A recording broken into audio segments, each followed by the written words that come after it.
Assalamualaikum warahmatullahi wabarakatuh. Perkenalkan, nama saya Rahma Aziza Aulia dengan NIM 23650086. Pada video kali ini, saya akan mempresentasikan tentang remedial UTS Big Data dari soal mudah, sedang, hingga sulit. Langsung saja. Soal yang pertama adalah, apa yang dimaksud dengan Big Data? Big Data adalah kumpulan data yang memiliki ukuran sangat besar, bertambah dengan cepat, dan memiliki beragam jenis. Karena jumlah dan kompleksitasnya sangat tinggi, data tersebut tidak lagi dapat dikelola menggunakan sistem tradisional. Oleh sebab itu, dibutuhkan teknologi khusus agar data dapat disimpan, diproses, dan dianalisis sehingga menghasilkan informasi yang bermanfaat bagi organisasi.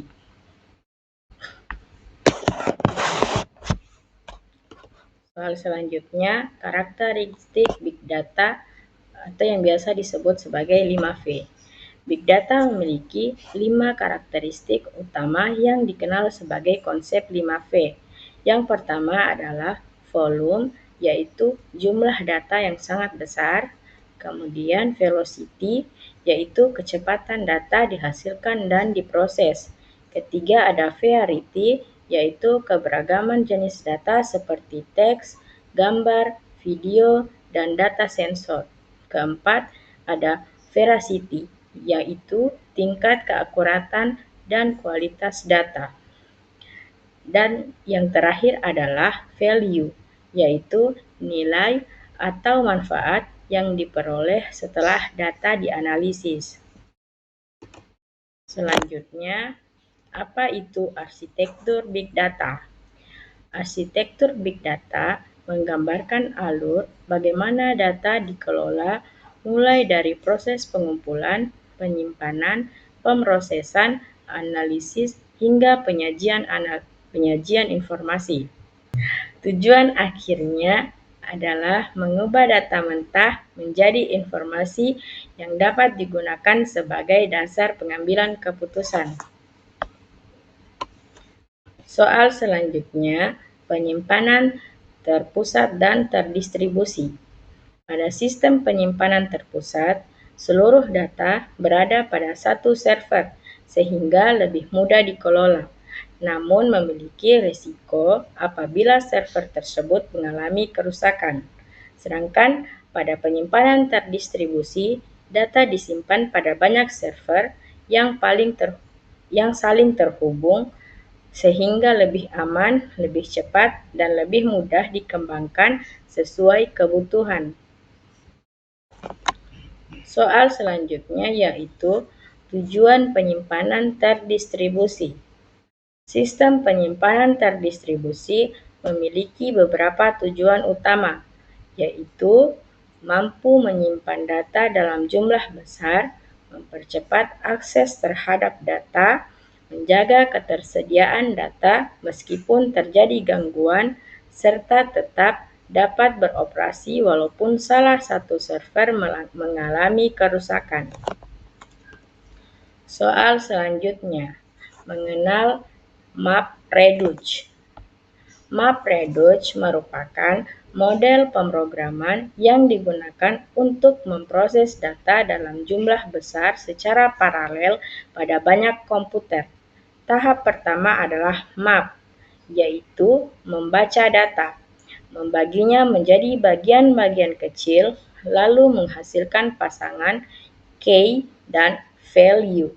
Hasil tersebut kemudian diproses lebih lanjut pada tahap berikutnya. Selanjutnya, alur kerja MapReduce. Proses MapReduce dimulai ketika data disimpan di HDFS, data kemudian dibagi menjadi beberapa blok untuk diproses secara paralel. Setelah tahap map selesai, dilakukan proses shuffle dan sort untuk mengelompokkan data berdasarkan key. Selanjutnya, tahap reduce mengelola hasil tersebut hingga menghasilkan output akhir yang kembali disimpan di HDFS. Selanjutnya, mengapa Apache Spark lebih cepat? Apache Spark memiliki keunggulan utama karena menggunakan teknik in-memory computing, yaitu memproses data langsung di memori atau RAM. Berbeda dengan MapReduce yang sering membaca dan menulis data ke hard disk. Spark dapat bekerja jauh lebih cepat sehingga sangat cocok digunakan untuk analisis data secara real-time. Soal selanjutnya, risiko bertahan pada sistem tradisional. Apabila sebuah organisasi tetap menggunakan sistem pengolahan data tradisional, maka akan muncul berbagai kendala ketika jumlah data tersebut meningkat. Sistem konvensional umumnya hanya mengandalkan satu server sehingga kapasitas penyimpanannya cepat penuh. Ketika kapasitas sudah tidak mencukupi, perusahaan harus menambah perangkat baru yang tentu membutuhkan biaya yang besar.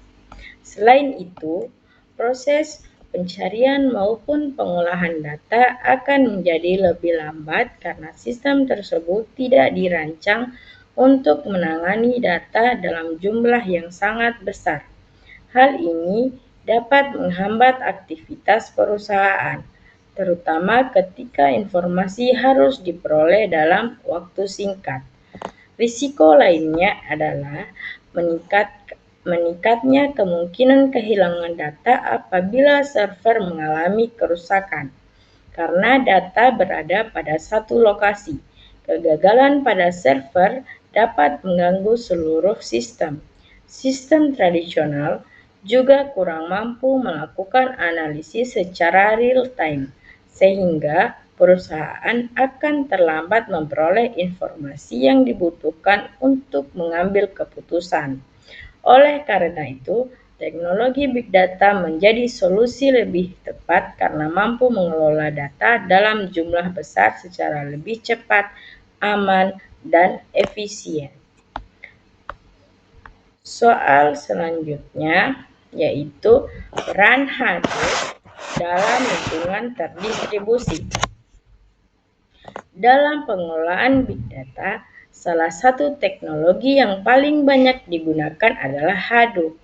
Hadoop merupakan sebuah framework yang dirancang untuk menyimpan dan memproses data dalam jumlah besar menggunakan banyak komputer yang saling terhubung. Hadoop memiliki beberapa komponen penting. Komponen pertama adalah HDFS, yang berfungsi sebagai sistem penyimpanan data secara terdistribusi.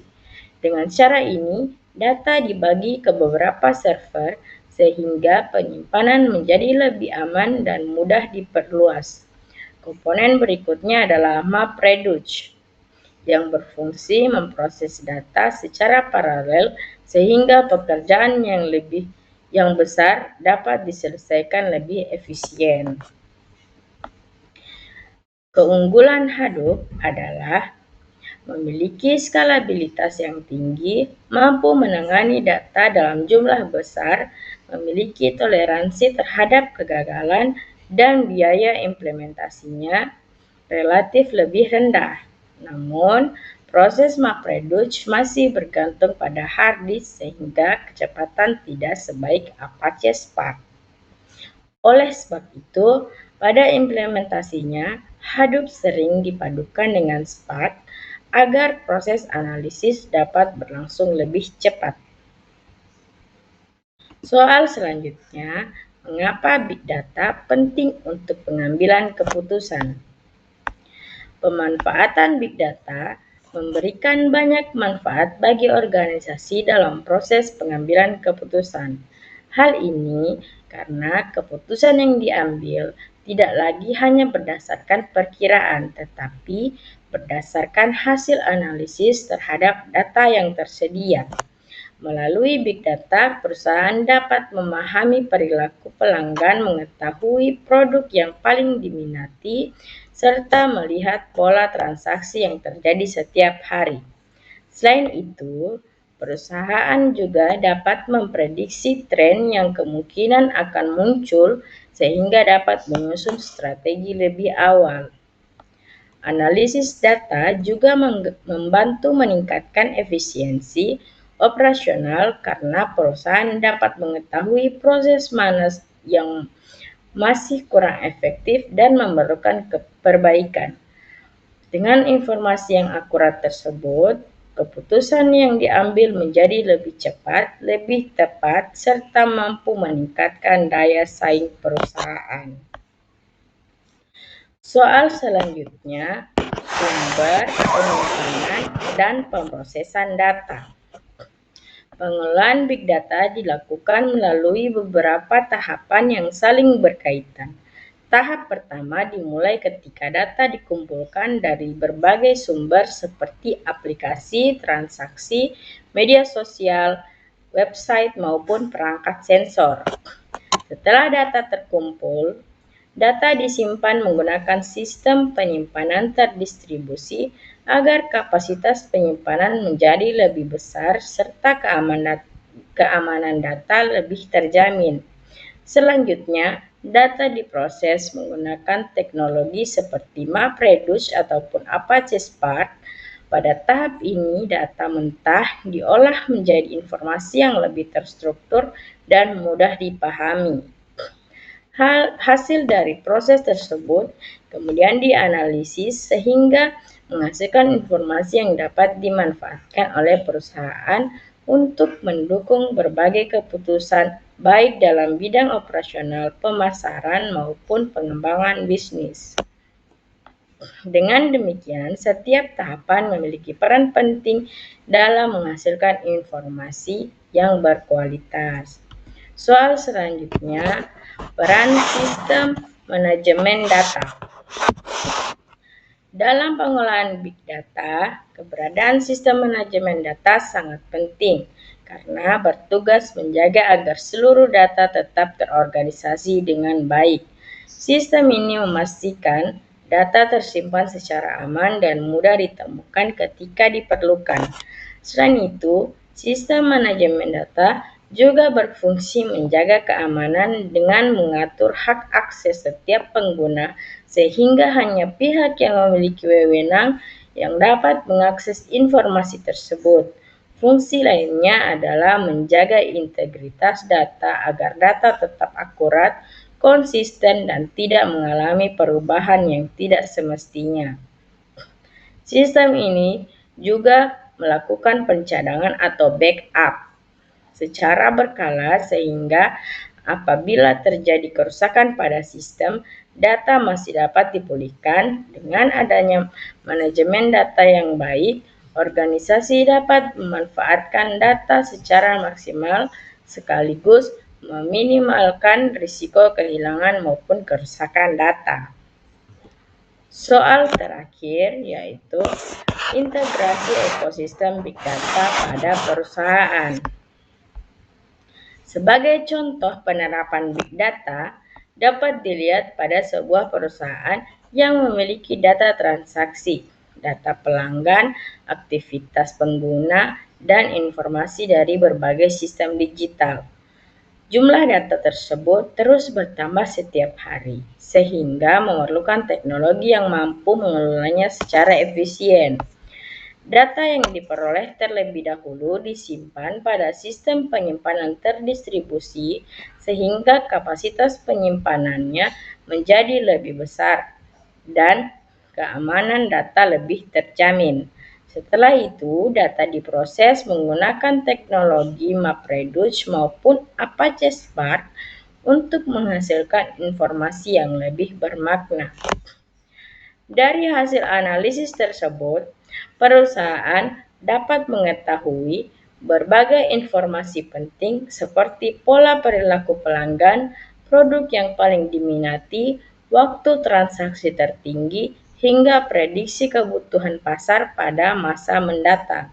Informasi tersebut kemudian digunakan sebagai dasar dalam menyusun strategi bisnis, meningkatkan kualitas pelayanan, dan mengambil keputusan yang lebih cepat serta lebih akurat.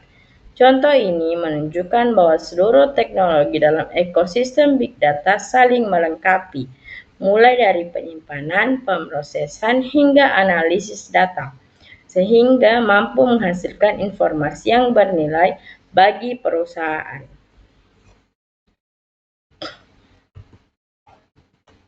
Baik, mungkin itu saja yang dapat saya sampaikan. Lebih dan kurangnya mohon dimaafkan. Wassalamualaikum warahmatullahi wabarakatuh.